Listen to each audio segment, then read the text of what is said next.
Hi, I'm Claire Fallon. And I'm Emma Gray. We're the hosts of Here to Make Friends, a podcast for anyone who loves or loves to hate the Bachelor franchise. So we're here to hand out some superlatives for week 6 of Colton's season. Yeah, let's shout out some highlights. So first, the most likely to have finally killed our hopes for a 2-on-1 date this season. Nicole and Onyeka basically gave us a 2-on-1 in which they both exited during the cocktail party. Back it up. And now we are out of rivalries that might lead to a great 2-on-1 date setup, and it was confirmed recently to the press. No 2-on-1 date this season. Mm-hmm. Oh, well. Next, we have most welcome addition to the cast. Kirpa's chin. She's back, and she looks great. Beautiful. Didn't even see a leftover scar, and it was great to see her. Fast healing, honestly. Yeah, out there enjoying her date with Colton, chin intact. Next, we have most likely to regret leaving her super cool job to come on The Bachelor. We're going to give that one to Sydney, who left her job as a Knicks dancer to vie for Colton's heart and ultimately send herself home. It's not just his decision, it's both of ours. I'm sure it must feel like maybe giving up that job was for nothing, but it is important to remember that it was for Instagram followers. And also that professional sports team dancers don't make that much money. So we hope there are better opportunities in Sydney's future. Yeah, I agree. And then most likely to just not make it through a zombie apocalypse. Like, she got close. Did she? Ish. I'm giving this to Demi. And then she got eaten. I'm giving this to Demi. Demi talks a big game. Who wants some of this? Who wants some of Demi? But when it comes down to really fighting for dominance,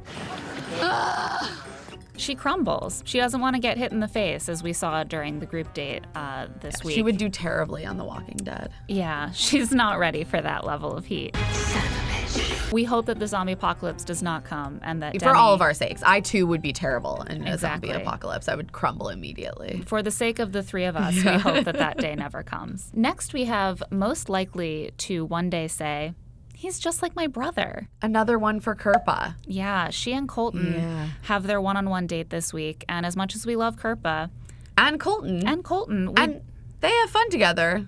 We didn't see a strong sexual chemistry show up during this date. I want to be engaged. I want to get married. They have a great, solid buddy vibe, and I think one day they will look at each other as wonderful platonic friends. I'm going to say that will happen maybe next week, and definitely at the Women Tell All. Next, we have most underappreciated on this show. And most likely to do way better once she's off the show. I hope so. We're talking about Katie right now. Katie fizzled. Colton was really into her. She seems smart. She seems fun. She's beautiful.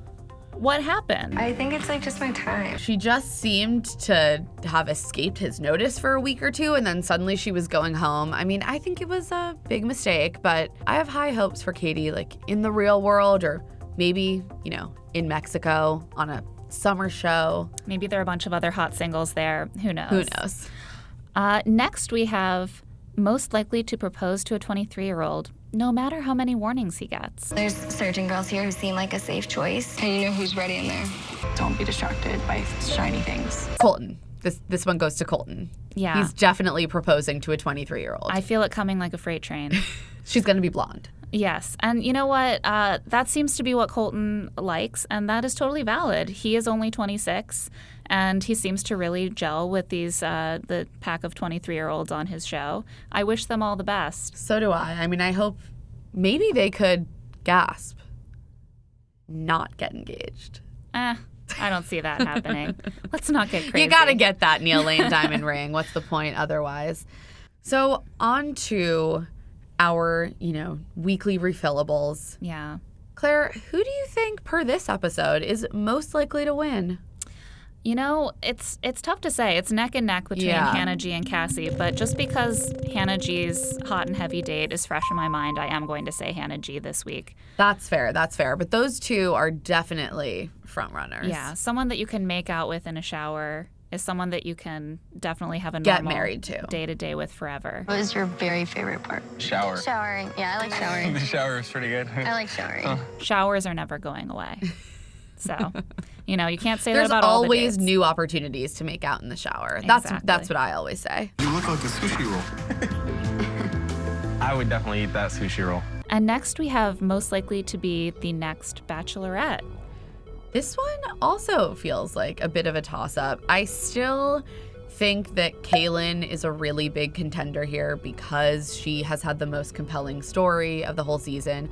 But she's kind of faded into the background the last couple episodes, and Tayshia has been really solid. And she also, you know, is a little bit older, has had a little bit more life experience. She's already been married, which is really, I think, could be a really cool backstory. So Yeah, she has- Tayshia, Kaylin, I'm good gonna options say Tayshia. here. I'm giving it to Tayshia. Yeah, let's this give week. it to Tayshia. I gotta do what I gotta do. I think they, you know, picking a 23-year-old Bachelorette, I wouldn't put it past them, but Not it at is all. very young for a Bachelorette.